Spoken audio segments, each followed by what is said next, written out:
오늘 우리가 나눌 하나님의 말씀은 마가복음 11장 27절부터 33절까지 말씀입니다. 마가복음 11장 27절부터 33절까지 말씀입니다.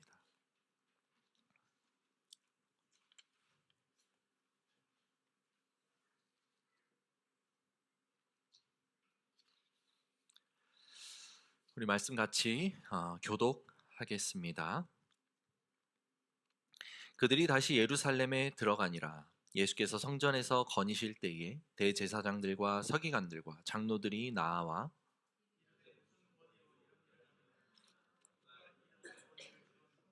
예수께서 이르시되 나도 한 말을 너희에게 물으리니 대답하라. 그리하면 나도 무슨 권위로 이런 일을 하는지 이르리라.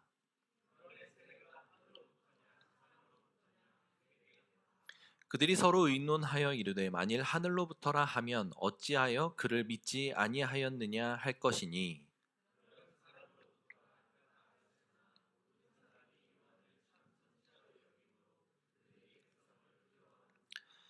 함께 읽습니다. 이에 예수께 대답하여 이르되 우리가 알지 못하노라 하니 예수께서 이르시되 나도 무슨 권위로 이런 일을 하는지 너희에게 이르지 아니하리라 하시니라.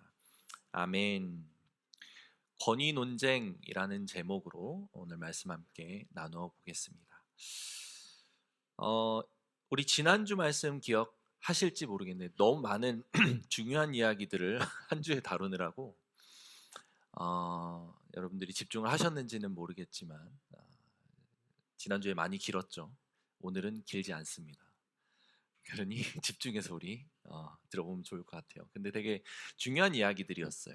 한 번에 다루느라고 많은 이야기들을 했는데 결론적으로는 성전이라고 하는 것이 예수님에게 지금 그들이 유지하고 있는 성전 제도와 성전 체제는 이제 무너지게 될 것이다를 예수님이 암시적으로 보여주시는 행동을 하셨죠. 성전을 정화하셨어요.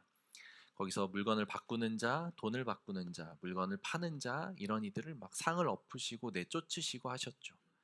그 행위는 단순히 성전에서 장사하지 마라는 차원이 아니라 성전 자체의 기능을 폐지하는 것과 같은 인상을 심어 주었다라는 이야기를 했습니다. 그리고 나서 이제 12장, 13장에 이어지는 예수님의 논쟁과 행보들을 보면 내가 이제 이 성전을 무너뜨리고 내가 다시 살아있는 성전이 될 것이다 라는 것을 이제 이야기하시기 위한 포석과도 같은 그런 이야기라는 말씀을 드렸습니다. 그런 어떤 행위들을 하셨어요.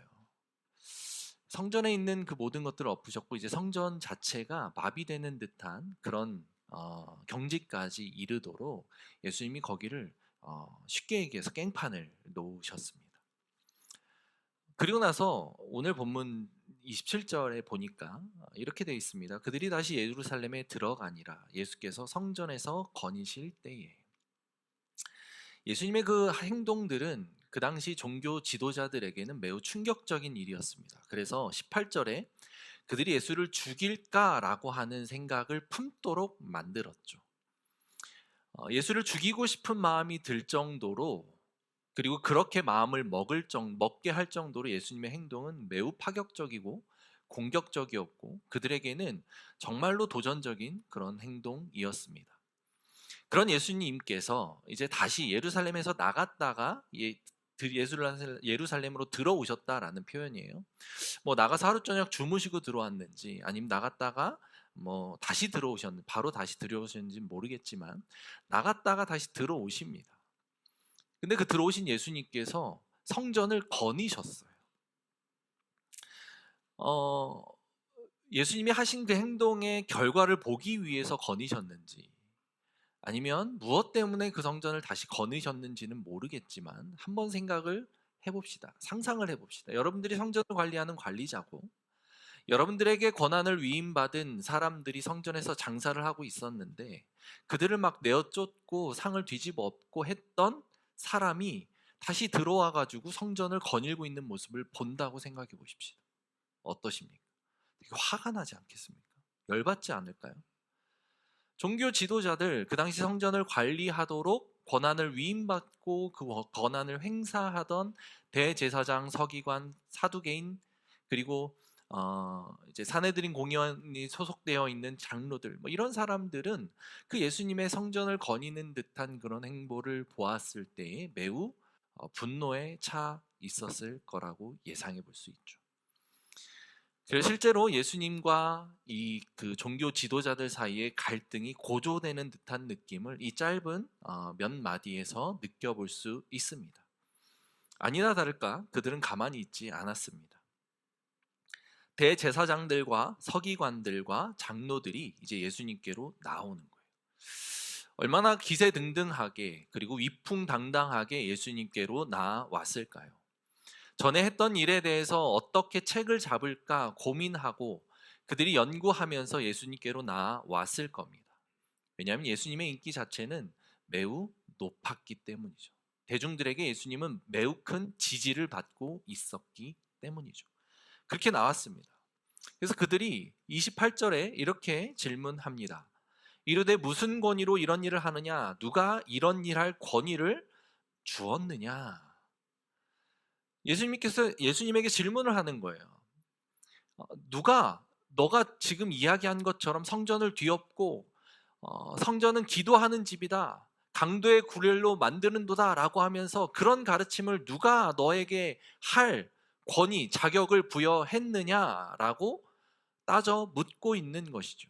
왜냐하면 그것들은 누구의 권위였기 때문입니까? 자기들의 권세였기 때문이에요. 자기들의 권위인데 그 성전에서 장사를 하는 것을 허락하는 것도 자기들의 권위고, 성전에 대해서 가르치는 것도 자기들에게 부여된 권위고, 자기들이 해야 되는 일인데 왜 네가 와서 이 권위를 행사하느냐? 누가 너에게 이 권위를 주었느냐라고 따져 묻고 있는 것이지요. 그래서 그들은 예수님의 이 행동을 수용할 수 없었습니다. 그래서 그 행동을 보면서 마음속에 예수를 죽이고자 하는 마음을 품었기 때문이죠. 그래서 그들은 예수님과 좋은 말로 해결할 생각이 없었어요. 예수님에게 설명을 듣고 그래서 네가 그 권위로 이런 일들을 행했구나 라는 이야기로 설득을 당해서 좋은 이야기로 이것을 풀고자 질문을 했던 게 아니었습니다. 이들은 이미 예수님을 죽이려고 마음을 먹은 상태였어요. 그래서 죽이기 위한 명분을 찾고 죽이기 위한 증거를 수집하기 위해 이런 공격적인 논쟁거리가 될 만한 질문을 예수님께 던지고 있는 것이죠. 예수님은 그 사실을 잘 알고 있었습니다. 그래서 그들에게 내가 하나님으로부터 온 권위로 이런 일을 행하였다라는 짧은 대답으로 끝낼 수 있는 이 질문을 예수님은 그렇게 해결하지 않습니다. 도리어 예수님은 다시 또 다른 질문으로 그들에게 대답을 유도하죠. 어쩌면 예수님은 그들의 마음 상태를 다 파악하고 있었는지도 모르겠습니다. 이어지는 이 대화를 살펴보았을 때 이들은 이미 예수님이 어떤 대답을 하든 예수님의 그 대답을 책잡고 빌미 삼아서 죽이려고 하는 증거로 삼으려고 질문한 거지, 문제를 잘 해결하기 위해 질문한 것이 아니라는 것을 예수님은 간파하고 있었던 것이지요. 그래서 예수님이 이렇게 질문합니다. 29절 30절에 이렇게 이야기를 하죠. 예수께서 이르시되 나도 한 말을 너희에게 물으리니 대답하라. 그리하면 나도 무슨 권위로 이런 일을 하는지 이르리라. 요한의 세례가 하늘로부터냐 사람으로부터냐? 내게 대답하라. 세례 요한이라고 하는 사람을 예수님이 이야기로 꺼냅니다. 우리가 잘 알고 있듯이 세례 요한은 그 당시 사람들에게 매우 유명한 사람이었습니다. 매우 큰 지지를 받고 있었고 사람들로부터 참 선지자라고 하는 평을 받았습니다. 요한의 행보가 그러했고 그의 가르침은 매우 놀라웠습니다. 그래서 심지어 예수님은 그에게 세례를 받았지요. 그래서 예수님은 요한의 세례가 누구의 권위로부터 온 것이냐라고 그 사람들에게 질문을 하면서 요한의 이야기를 꺼내는데, 요한이 누구의 권세로 그런 일을 행했느냐라고 예수님이 묻지 않고 요한의 세례가 어디로부터 왔느냐라는 질문으로 요한의 세례를 주제로 예수님이 이야기를 꺼냅니다. 요한의 세례, 요한의 세례, 그래서 우리는 그를 세례 요한이라고 부릅니다. 사람들에게 수많은 세례를 베풀었기 때문이죠. 그리고 세례의 의미를 회개하라라고 하는 그 회개의 그 의미로, 죄 씻음의 의미, 새로운 생명의 태어남의 의미로 요한이 설명을 했기 때문입니다. 그래서 예수님께서는 요한에게 세례를 받으셨죠. 요한의 세례의 권위를 예수님께서도 인정하시고 그 힘을 실어 주신 것이죠. 자, 요한의 세례가 어디로부터 온 권위에 의한 것이냐라는 예수님의 질문에 그 제사장들과 장로들은 당황을 합니다.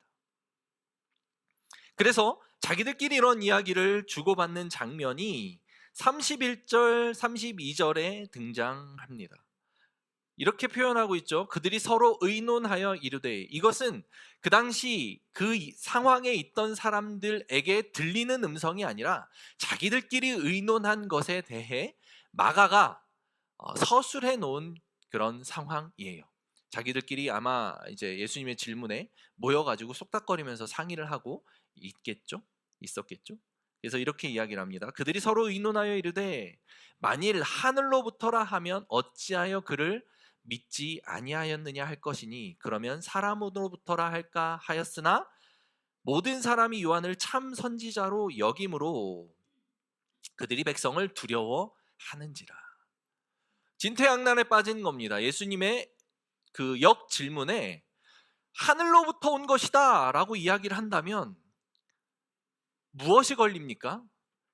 예수님이 요한에게 세례를 받을 때 장면을 한번 떠올려 봅시다. 예수님이 요한에게 세례를 받고 무태서 올라오실 때에 하늘에서 어떤 현상이 벌어졌죠? 하늘에서 소리가 있어 이르되, 이는 내 사랑하는 아들이다. 요한의 세례를 인정한다면 그 당시 세례 현장에서 나타났던 하늘의 음성, 즉 예수님이 하나님의 아들이다라고 하는 것을 인정해야만 했습니다. 그리고 요한이 예수님에 대해서 무엇이라고 이야기했습니까? 나보다 더 큰 이가 내 뒤에 올 것이다. 나는 그의 신들매, 신발끈을 매는 역할을 감당하기도 부족한 사람이다. 그 당시 사람들에게 매우 큰 지지를 받고 있었던 세례 요한에게 이런 이야기들을 사람들이 공공연하게 듣고 있었던 거죠. 그러니 예수님이라고 하는 이가 세례 요한보다 훨씬 큰 인데, 요한의 세례 당시에 예수님으로부터 하늘로 음성이 들렸었고 예수님이 더 큰 이다라고 이야기했던 그 요한의 이야기를 인정하지 않을 수가 없는 거죠. 요한의 세례가 하늘로부터라고 인정을 한다면 그 얘기는 무엇입니까? 요한의 가르침, 요한이 세례를 했을 때 나타났던 다양한 모든 현상들, 그 모든 것들을 이들은 이미 알고 있었다라는 것이죠. 그리고 예수님의 행보가 보통 행보였습니까? 기적을 일으키고 죽은 사람을 살리고 무리를 걷고 이런 수많은 기적들에 대해서도 이미 다 알고 있었는데, 그들에게 이 질문에 담겨 있었던, 그들이 이 질문을 하면서 품고 있었던 마음은 하늘로부터, 하나님으로부터 인정된 권위라 할지라도 이미 부정할 마음이 단단히 그 안에 들어 있었다라는 것을 우리는 짐작해 볼 수 있는 것이죠. 어쩌면 이들은 예수님의 그 권위, 그리고 요한의 권위와 요한의 세례의 권위가 하늘로부터 부여된 것이다 라는 것을 막연하게나마 알고 있었는지도 모르겠습니다. 어찌됐든 그들은 하늘로부터라고 하면 자기들이 예수를 죽이려고 하는 음모를 걸 수 없기에 하늘로부터라는 대답은 할 수 없는 상태라는 것을 의논 중에 결론 내립니다. 그러면 요한의 세례를 자기 스스로 부여한 권위 또는 사람들에 의해서 부여된 권위라 라고 이야기를 해야 되나? 라고 생각을 해보니까 그건 또 다른 차원의 두려움이 생긴 거예요. 왜? 요한이라고 하는 사람이 사람들에게 지지받고 있었던, 그리고 획득하고 있었던 그런 대중의 인기와 권위, 사람들이 요한을 어떻게 생각하는지를 이미 다 알고 있었기 때문에 밀란이 날까 두려워한 것입니다.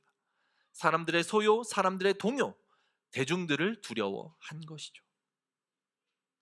종교 지도자들이 하나님의 권위로 성전을 관리하고 하나님의 말씀을 가르치고 하나님을 섬길 수 있도록 백성들을 잘 인도해야만 했던 이들이 하나님을 두려워하는 것이 아니라 사람을 두려워하는 모습이 여기에 나타나고 있는 것이죠. 그래서 이들은 어느 대답도 하지 않습니다. 예수님께 이렇게 이야기를 하죠. 33절에 이렇게 표현되어 있습니다. 이에 예수께 대답하여 이르되 우리가 알지 못하노라 하니 예수께서 이르시되 나도 무슨 권위로 이런 일을 하는지 너희에게 이르지 아니하니라 하시니라. 그들은 세례 요한 그리고 예수님과 같은 시대를 살아가면서도 세례 요한의 권위도 인정하지 않고 예수님의 권위도 인정하지 않는 그런 모습을 보이는 것이지요. 이들이 하나님으로부터 부여된 권세와 권위로 성전을 다스렸다면, 그리고 하나님을 두려워하는 마음이 있었더라면 이 정도로 타락한, 이 정도로 극단적인 선택을 하기 위한 마음을 품지 않았었을 겁니다. 이들은 무슨 권위에 사로잡혀 있습니까? 이들이 어떻게 종교 지도자가 되었을까요? 아마 그 당시에는 많은 그 제사장들마다의 유파가 있을 거고, 말씀을 가르치는 율법 학자로부터 전승되어지는 스승의 계열과 계보가 있었습니다. 그래서 어느 문파에서 또는 어느 계열에서 말씀을 듣고 교육을 받았느냐, 이것이 굉장히 중요한 라이센스였을 거예요. 그리고 대제사장으로서 나아가는 길도 오늘날과 같이 신학교를 마치고 어느 교단에 소속되어 그 교단에서 실시하는 시험을 보고 일정의 그 실습 과정을 거쳐서 목사 안수를 받듯이 제사장 안수를 받고 그리고 제사장으로서의 임무를 수행하는 그런 과정들을 겪어서 지금의 위치에 이르렀겠지요. 그게 그 당시의 시스템이었을 겁니다. 그들은 그 시스템과 그 어떤 사회적인 구조, 그리고 사회에서 정해놓은 그런 과정을 통하여 종교 지도자가 되는 일을 경험합니다. 그래서 그들에게는 종교 시스템과 그 당시 사회적인 시스템이, 그 구조가 권위였던 거예요. 자기들이 그것에 의해서 라이센스를 부여받았기에 자기들은 그것에 의해서 세워진 사람들이기에 그 너머에 있는 진정한 그것을 부여한, 그 권위와 힘을 부여한 하나님을 부정하고 오히려 사회적인 시스템과 종교적인 전통에 기대어 있는 그런 모습을 보이게 되는 것이죠. 부여한 사람이 누구냐? 하나님의 존재가 그들에게는 사라져 있고 눈앞에 있는 종교 시스템만이 그들에게 유일한 힘이 되어 있다라고 하는 것을 오늘 이 짧은 대화를 통해 발견하게 되는 겁니다. 예수님은 그것을 알고 계셨어요. 권위라고 하는 것에 대해서 우리가 그래서 생각해 보지 않을 수 없습니다. 권위가 무엇입니까? 이 시대를 살아가는 많은 사람들, 권위라는 말을 그렇게 좋아하지 않을 겁니다. 왜냐하면 권위는 뭔가 권위주의라고 하는 부정적인 이제 모습을 떠오르게 만들기 때문이죠. 권위주의와 권위는 다릅니다. 권위주의는 건강한 권위가 인간의 욕심과 인간의 욕망과 결합되어서 권위라고 하는 것을 부정적으로 사용하는 모습을 권위주의라고 이야기를 합니다. 권위는 기본적으로 부여된 어떤 보다 더 근원적인 힘이 존재하는 것을 의미해요. 그리고 그 권위가 부정적으로 사용된 권위주의 또는 권력이라고 하는 것은 힘이라고 하는 차원에서는 똑같은데 부여된 것이 아니라 스스로 그 힘의 근원을 갖습니다. 권위와 권력이 비슷한 단어지만 조금 다른 의미를 가지고 있어요. 권위는 누군가가 부여한 힘입니다. 누군가를 움직이는 힘인데, 누군가를 통제할 수 있는 힘인데, 그 힘은 스스로에게서 나온 것이 아니에요. 흔한 예로 경찰관들을 우리가 한번 생각해 볼 수 있습니다. 교통경찰들은 교통을 통제할 수 있는 권위를 부여받았지요. 그래서 교통법규를 어긴 차량을 단속할 수 있는 권한도 있고, 신호체계가 엉망이 되고 무너졌을 때 그 신호체계를 통제하고 컨트롤할 수 있는 능력이 교통경찰들에게 부여됩니다. 그래서 그들은 그 권위를 가지고 차들을 움직이는 권한을 행사하죠. 그것을 통해 질서를 유지하게 만듭니다. 나라의 법을 세우는, 만들어가는 국회의원들은 또 어떻습니까? 국가회의에서 법을 제정하는 권위를 위임받습니다. 그래서 그들은 국민을 위해, 그리고 나라를 위해, 그리고 백성과 국민들이 더 잘 살게 하기 위해 법을 제정하는 일들을 담당합니다. 그것이 그들에게 부여된 권위죠. 그런데 이들이 그 권위를 잘못 생각해서 권력처럼 이용한다면 어떤 현상들이 벌어질까요? 교통경찰들이 그러기는 쉽지 않은데, 교통경찰들이 자기의 어떤 상황의 급박함을 해결하기 위해 교통을 통제한 이후에 내가 빨리 가야지 라고 하며 내가 빨리 움직이는 그런 일들을 합니다. 그러면 권위주의로 잘못 사용된, 권력으로 잘못 사용된 예가 발생이 되죠. 최근에는 이런 일은 거의 없지만 제가 처음 운전할 때만 해도 교통경찰들에게 있는 권력이 있었습니다. 불법 유턴을 하거나 신호 위반을 하는 그런 등의 교통법규를 위반했을 때 범칙금이 부과가 되죠. 그거는 교통경찰들에 의해서 부과됩니다. 그런데 제 경험담은 아니지만 조수석에 타 있을 때 본 경험입니다. 저는 아니었어요. 불법 유턴을 한번 합니다. 교통경찰이 저기 앞에서 이렇게 오래요. 이게 가요. 중앙선 침범은 뭐 지금은 좀 비싸죠. 8만 원인가 9만 원 정도 나오는 것 같던데, 그 당시만 해도 한 6만 원, 5만 원 뭐 이 정도였던 것 같아요. 중앙선 침범이라고 하면서 딱지를 끊으려고 합니다. 그때 운전석에 있는 사람이 지폐로 2만 원을 꺼내요. 그리고 교통경찰한테 줍니다. 그러면 그걸 받고 교통경찰은 그냥 보내주든지 아니면 침뱉은 거 같은 아주 경미한 만 원짜리 이 딱지를 끊어준다든지 이런 식으로 아주 경미한 딱지로 경감해서 딱지를 끊어줘요. 주로 후진국들이나 개발도상국들에서 나타나는 그런 지위가 가지고 있는 힘을 이용해서 그 비리를 저지르는 그런 모습들이 그 당시만 해도 우리나라에도 만연해 있었어요. 이것은 교통경찰이라고 하는 건강한 권위에 인간의 욕심과 욕망이 결합되어서 잘못된 형태로 나타나는 변질된 형태의 권위입니다. 그래서 이것을 권위주의라고 부르기도 하고 권력이라고도 부르지요. 이 법을 담당하는 국회의원들은 자기가 법을 만드는 사람이기 때문에 때로는 법 위에 있는 행동들을 합니다. 아니죠. 그렇게 하면 안 되는데 그렇게 해요. 법이 우스우니까. 자기가 가지고 있는 힘으로 법을 만들 수도 있고 법을 바꿀 수도 있으니까. 그러니 법이 우스워지는 겁니다. 그래서 사소한 법들은 위반하는 일들이 그들에게 너무 많아요. 걸리지 않으면 되지라고 하는 생각으로 그렇게 합니다.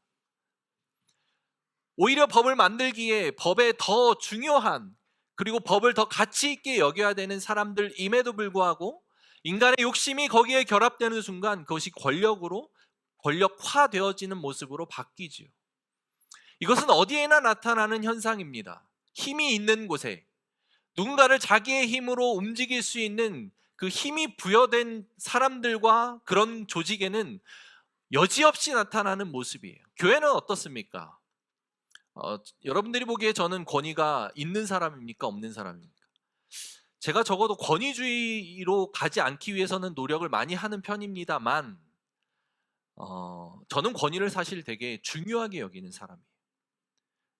그리고 제 안에 있는 자기중심성과 나의 욕심, 욕망들은 끊임없이 내게 부여된 권위를 권위주의 또는 권력으로 사용하도록 속삭이고 있습니다. 저는 교회에는 매우 중요한 요소 중에 하나가 권위가 바로 서야 된다라고 생각하는 사람입니다. 권위가 매우 중요합니다. 교회든 어디든. 교회는 권위가 되게 중요해요. 그래서 제가 그 교회의 어떤 정치나 여러분들에게 묻는 그 어떤 의사 되게 의사를 많이 묻고 할 수 있지만 의사 결정 과정에 있어서 다수결로 하지 않는 것을 여러분들은 아실 겁니다. 민주주의라고 하는 것이 교회에서는 어울리지 않아요. 대중의 이야기가 옳은 것은 아니기 때문입니다. 제게 부여된 권위는 중요한 결정을 하는 자리에서 하나님의 말씀에 근거하여 옳은 판단과 옳은 결정을 하는 것이 바로 저에게 부여된 권위입니다. 그것은 매우 중요한 지도자로서 갖는 권위지요. 그것은 저는 포기하면 안 된다라고 생각하고 있죠. 그래서 저는 권위가 매우 중요하다고 생각하는 사람이에요.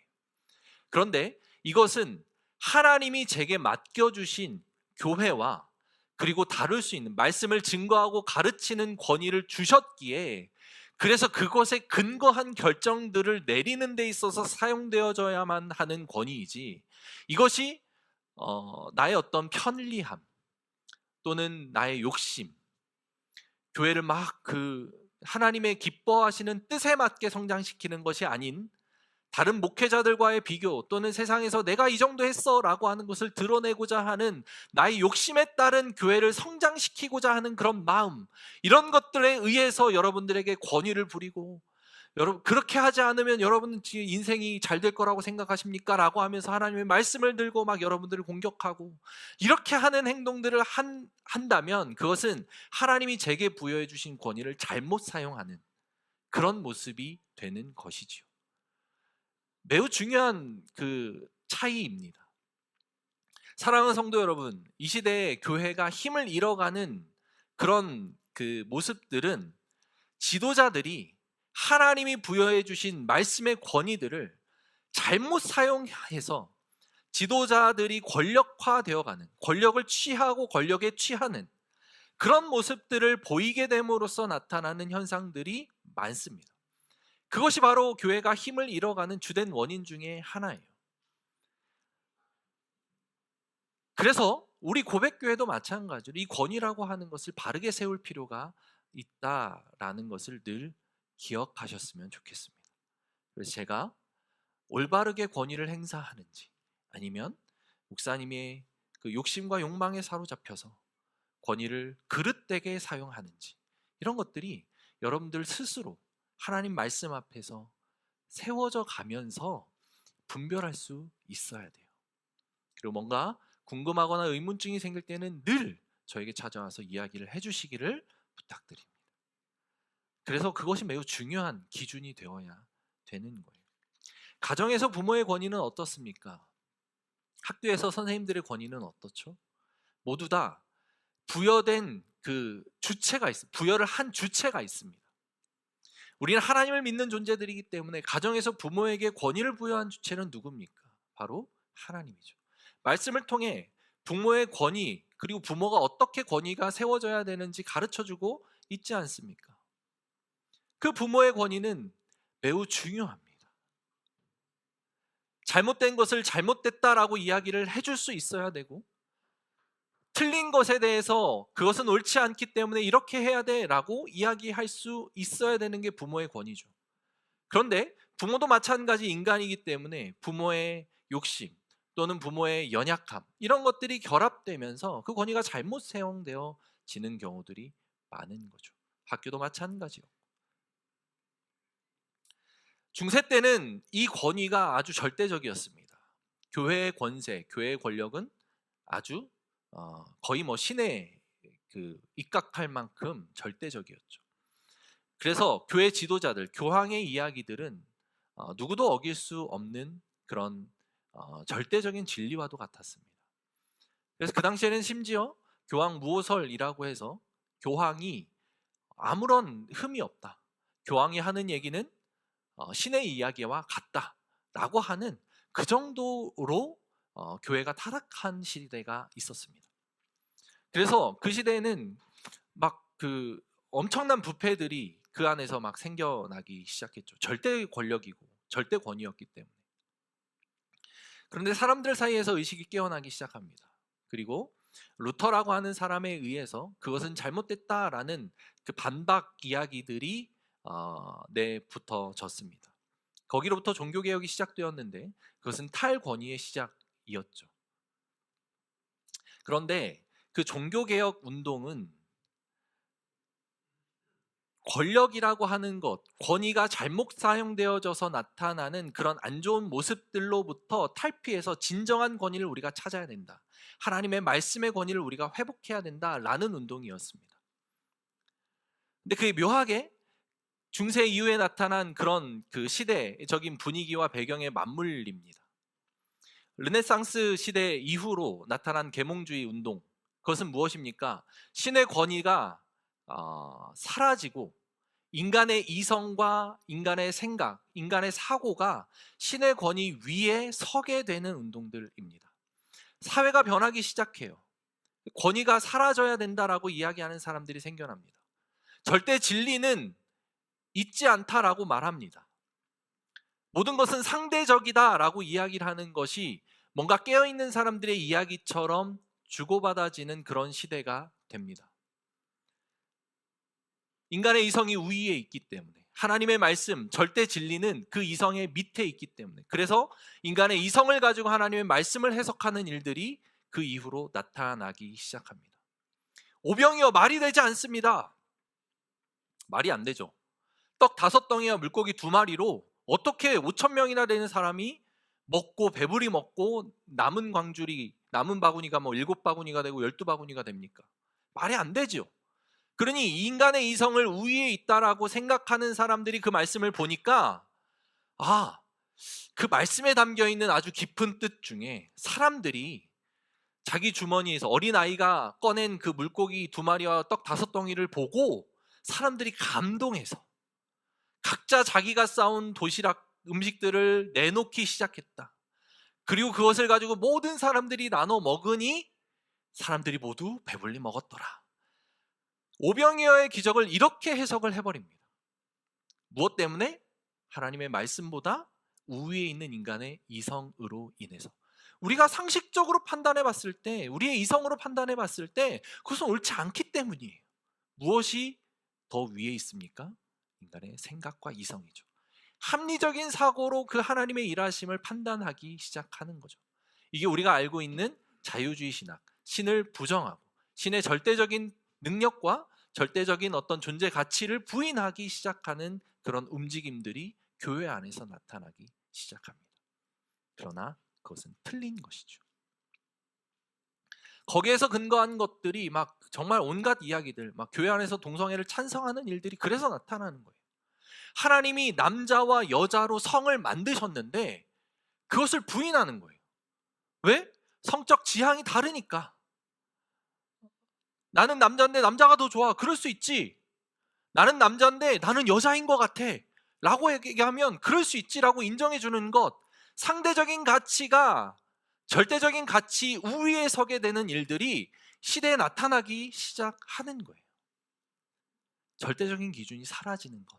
그게 바로 권위의 상실로 이어집니다. 하나님의 말씀에 권위가 있다라고 하는 것을 인정하는 우리 보수 기독교인들은 늘 그 절대적인 가치 기준을 말씀에 두기 시작하는 거죠. 그게 매우 중요하다라고 늘 가르치는 겁니다. 왜? 그 너머에는 무엇이 있기에? 세상을 창조하신 하나님의 창조 질서가 있기 때문에. 그 하나님이라고 하는 절대적인 존재가 존재하는 것을 우리가 믿기 때문이죠. 그래서 그 하나님이 말씀하신 이 텍스트는 그냥 진리입니다.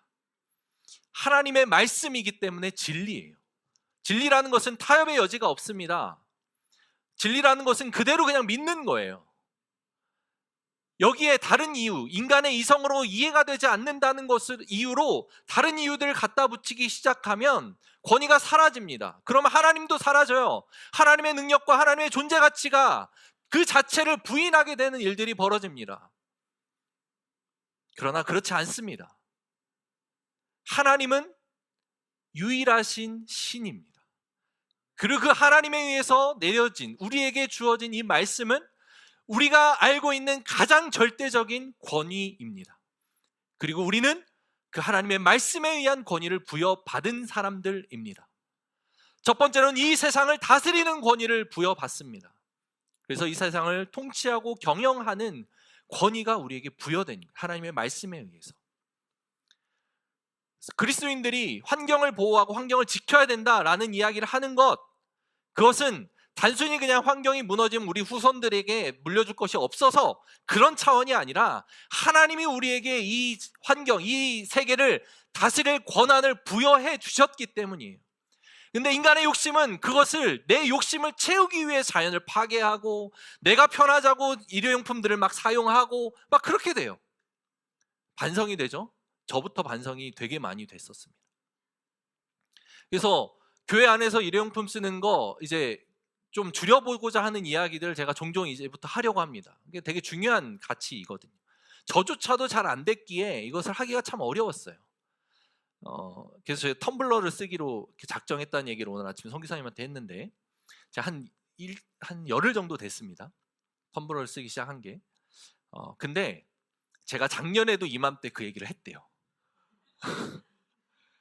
저는 기억하지 못하는데 작년 이맘때 똑같은 얘기를 했다고 합니다. 그때는 근데 제가 기억나지 않는 거 보니까 한 며칠 안 갔던 것 같아요.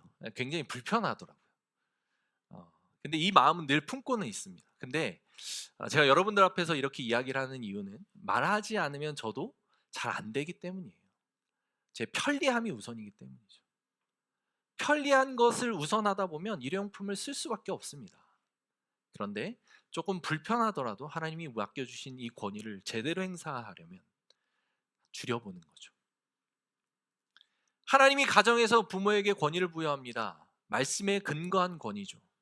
그래서 말씀에 근거한 그 울타리에서 벗어나면 그것은 더 이상 건강한 권위가 아닙니다. 부정적인 권위로 사용되어지는 거죠. 교회도 마찬가지고 이 세상도 마찬가지입니다.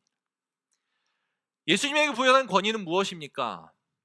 예수님은 하나님의 아들입니다. 신이에요. 그 스스로 권위를 갖고 계시기도 하지만 하나님으로부터 이 땅을 구원할 메시아로서의 권위를 부여받은 존재입니다. 예수님은 많은 것들을 할 수 있는 상태였어요.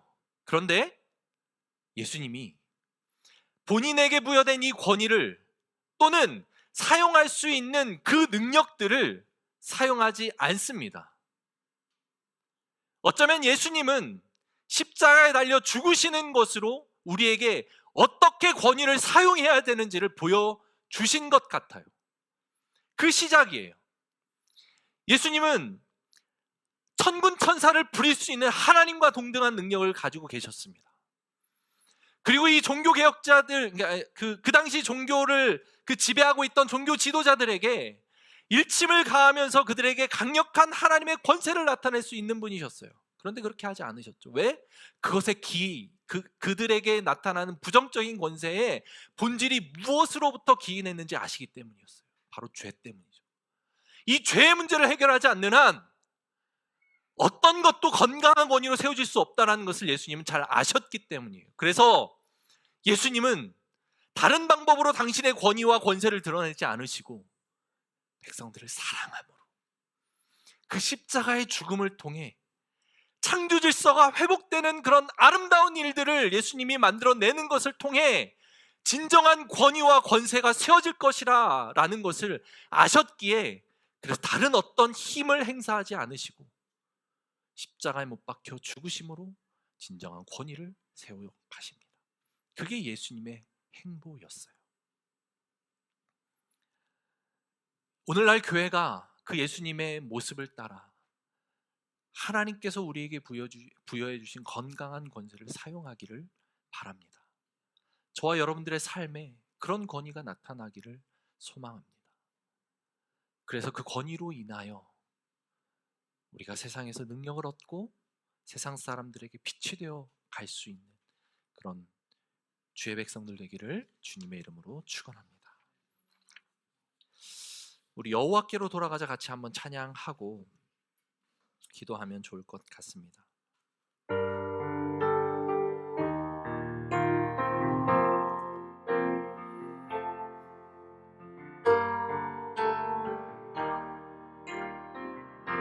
내 백성이 나를 떠나,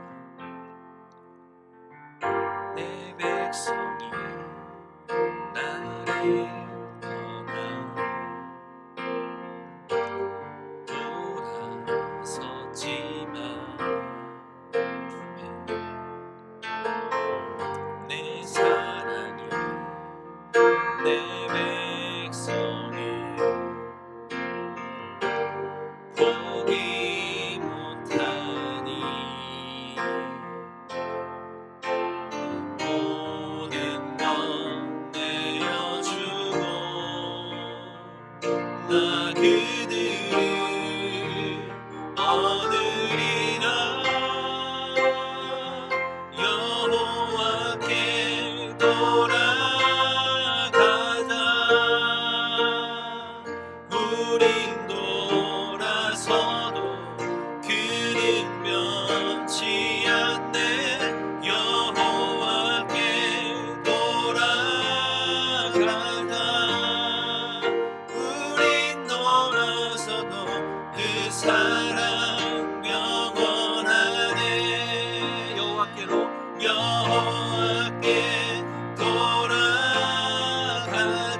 내 백성이 나를 떠나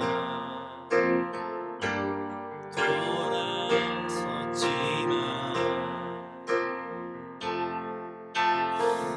내 사랑이 내 백성이 포기 못하니 아멘. 내 모든 것 내어주고 나 그들을 얻으리라. 여호와께 돌아가자. 우린 돌아서도 그는 면치 않네. 여호와께 돌아가자. 우린 넘어져도 그 사랑 영원하네. 우리 같이 기도할 때 여러분들의 삶에 성경의 권위, 하나님의 권위가 바르게 살아 있는지를 돌이켜보면 좋겠습니다. 내가 하나님을 믿는다 하면서도, 하나님을 따른다 하면서도 정작 내가 중요하게 여기는 권위는 세상에서 부여한 라이센스나 세상에서 이야기하는 세계관이나 세상에서 내가 몸담고 있는 시대의 흐름이 아닌지 한번 돌이켜보기를 원합니다. 교회를 비판하고 지도자들을 비판하는 것뿐만 아니라 나 스스로를 그렇게 비판해 보기를 원합니다. 각자의 삶에 하나님의 말씀의 권위가 세워져야 함을 믿습니다. 말은 그렇게 이야기하지만 정작 내 삶은 나의 욕심, 나의 생각 또는 세상의 눈에 보이는 권력과 가치관들에 사로잡혀 있는 것은 아닌지, 진정한 말씀의 권위가 내 안에 세워져 있는지를 돌이켜봅시다. 우리 주님께서 우리에게 그것을 가르치시고 참된 하나님의 권위를 행사하시기 위해 십자가를 스스로 감당하셨습니다. 그게 주님이 우리에게 보여주신 사랑입니다. 주님의 권위 앞에 우리가 온전히 무릎 꿇고 하나님께서 우리에게 행사하기를 원하시는 그 권위의 모습이 예수님이 우리에게 보여주신 그 모습과 같다는 것을 생각하며 사랑하고 용서하고 하나님의 말씀의 권위를 세워가는 복된 우리 성도들의 삶이 되게 하여 주옵소서. 우리의 삶이 그런 삶이 되게 하여 주옵소서. 그렇게 같이 주님 앞에 기도하면서 나아갑시다. 기도하겠습니다. 하나님 아버지 감사합니다. 하나님, 말씀의 권위가 사라진 시대를 살고 있습니다. 하나님, 말씀 위에 인간의 이성이 지배하고 있는 시대를 살고 있습니다. 아버지 하나님, 그러나 우리는 하나님의 말씀이 가장 중요하다라고 고백하며 하나님의 말씀이 우리 안에 진정한 권위로 세워지기를 소망하네요. 그런 성도들이 되기를 소망합니다. 그런 내가 되기를 소망합니다. 하나님, 세상은 너가 양보하면 양보할수록 사람들은 너를 얕잡아 본다라고 이야기를 합니다. 그 세상에서 우리에게 가르쳐준 세상의 가치관이고 세상에서 이야기하는 우리가 힘을 얻을 수 있는 그런 방법이고 모습이고, 그러나 성경은 끊임없이 용서하고 양보하라고 가르칩니다. 주님, 우리가 네가 어떤 것을 권위로 삼고 따라야겠습니까? 아버지 하나님, 가정에서 부모가 권위를 찾기 위해서는 어떻게 행동해야 합니까? 자녀를 끊임없이 사랑하고 노엽게 하지 않는 것이 부모의 권위입니까? 성경에서 말씀하시는 하나님께서 부모에게 부여한 그 권위를 행사하기 위해 아버지 하나님, 말씀을 두려워하고 하나님을 두려워하는 우리 주의 백성들이 될 수 있도록 하나님 인도하여 주시옵소서. 주님, 교회에 부여해 주신 권위, 이 세상을 살아가는 그리스도인들에게 부여해 주신 그 하나님의 권위를 우리가 건강하게 세워가고 찾기를 원합니다. 아버지 하나님, 맡겨주신 이 권세를 활용할 때 자연을 보호하고 지켜가는 아름다운 모습이 우리 안에 있게 하여 주시옵소서. 주님, 우리가 무엇을 따르겠습니까? 우리가 무엇을 찾아가겠습니까?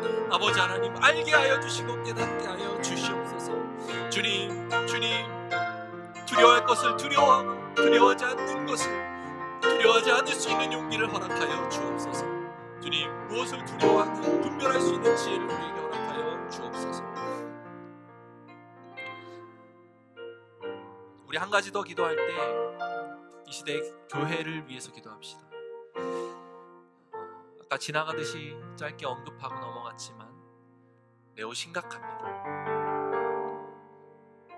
다원주의, 포스트 모더니즘이라고 하는 것, 그래 너도 옳고 나도 옳으니 우리 다 서로 옳다라고 인정하자.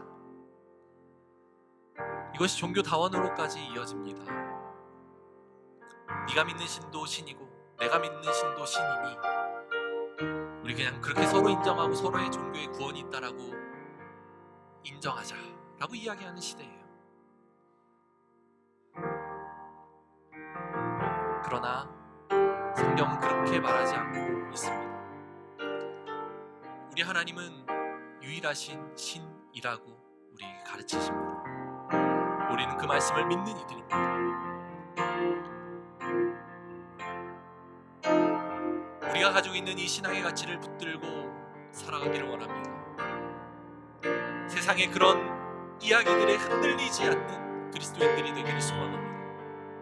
그러나 이것은 어디에서부터 출발해야 됩니까? 우리가 그 권위를 지키고 그 권세를 갖기 위해 투쟁하고 싸우는 것이 아니라 예수님의 모습을 봐야 됩니다. 예수님이 어떻게 그 권위를 유지하셨습니까? 그 권위를 받기 위해 예수님이 어떻게 행동하셨습니까? 그 두려워하는 그렇게 고통스러운 십자가를 지셨어요. 내가 죽어야 됩니다. 내가 낮아져야 됩니다. 하나님의 권위와 하나님의 말씀이 살아나기 위해서는, 하나님의 말씀이 내 삶의 진정한 권위로 나타나게 하기 위해서는 내가 투쟁하고 싸우는 것이 아니라 낮아지고 십자가에 달려 죽기까지 나를 포기하는 일들이 내 삶에 끊임없이 나타나야 합니다. 그것이 하나님께서 우리에게 가르쳐주신 복음입니다. 이 시대 교회를 안타까워하고 바라보면서 교회가 하나님을 두려워하는 교회가 되기를 원합니다. 그리스도인들이 하나님을 두려워하게 하여 주시옵소서. 그런 우리의 신앙이 되기를 원합니다. 이런 교회, 이 땅의 교회가 그렇게 회복되어 가기를 소망합니다. 우리 그렇게 같이 기도하며 나아갑시다. 기도합시다. 하나님 아버지 감사합니다. 권위가 상실된 시대에 아버지 하나님, 교회가 힘을 잃어가고 있는 이유는 아버지 하나님, 절대자이신 하나님을 부정하는 것에서부터 시작되는 것 아닙니까? 하나님이 유일한 신임을 고백하고 하나님만을 두려워하며 하나님만이 우리의 참신이다라는 이 믿음의 고백이 하나님, 우리 복된 성도들의 삶에 나타나게 하여 주옵소서. 우리 교회의 고백에 그런 고백들이 나타나게 하여 주옵소서. 주님, 우리 안에는 권위가, 건강한 하나님의 말씀에 근거한 권위가 세워지기를 원합니다. 주님, 이 시대의 교회를 불쌍히 여기시고 긍휼하게 여겨 주시옵소서. 하나님, 그런 교회가 될 수 있도록 소망하오니 하나님 인도하여 주시고, 아버지 하나님, 하나님을 진정으로 두려워할 것을 두려워하는 그런 교회가 되게 하여 주옵소서. 세상의 것, 사람을 두려워하고 세상의 가치관과 세상에서 세워놓은 질서들을 두려워하는 것이 아니라 하나님의 말씀을 두려워하는 그런 복된 성도들의 삶이 되기를 원합니다. 그런 용기를 가질 수 있는 우리 성도님들의 모습과 삶이 되기를 소망하고, 교회를 축복하고 교회 안에 복된 성도들의 삶이 그렇게 넘칠 수 있는 은혜가 있기를 원합니다. 하나님, 진짜 두려워해야 할 것을 두려워하는 복된 성도들이 되게 하여 주옵소서. 세상의 가치관, 세상의 이념, 그리고 세상에서 세워놓은 그런 질서들을 두려워하는 것이 아니라 하나님을 두려워함으로 진정한 권위를 세워가는 복된 성도들의 삶이 되게 하여 주옵소서. 그것이 참된 용기임을 고백합니다. 예수님 십자가에 달려 죽으시기까지 우리에게 진정한 그 권위를 회복하기 위한 모습을 보여주신 것처럼 우리의 삶도 그런 권위를 세워가는 예수님의 삶을 따라 때로는 죽어지고 때로는 포기하고 때로는 그 말씀을 제일된 권위로 삼기 위해 희생하는 그런 복된 성도들의 삶이 되게 하여 주시옵소서. 주님, 우리가 그런 교회가 되기를 꿈꿉니다. 절대자이신 하나님의 권위를 인정하며 세상을 향해서는 더없이 낮아지고 죽어지는 그리스도인 그런 교회, 우리 교회가 되게 하여 주옵소서. 감사드리며 살아계신 예수님의 이름으로 기도합니다. 이제는 우리를 구원하신 예수 그리스도의 은혜와 하나님의 사랑과 성령의 교통하심이 이 말씀을 듣고 두려워할 것을 두려워하고 진정으로 우리 마음 가운데 품어야 되는 기준을 삼기를, 하나님의 말씀으로 그 기준을 삼기를 소망하는 복된 성도님들의 머리 위에 이제로부터 영원토록 함께 있을지어다. 아멘.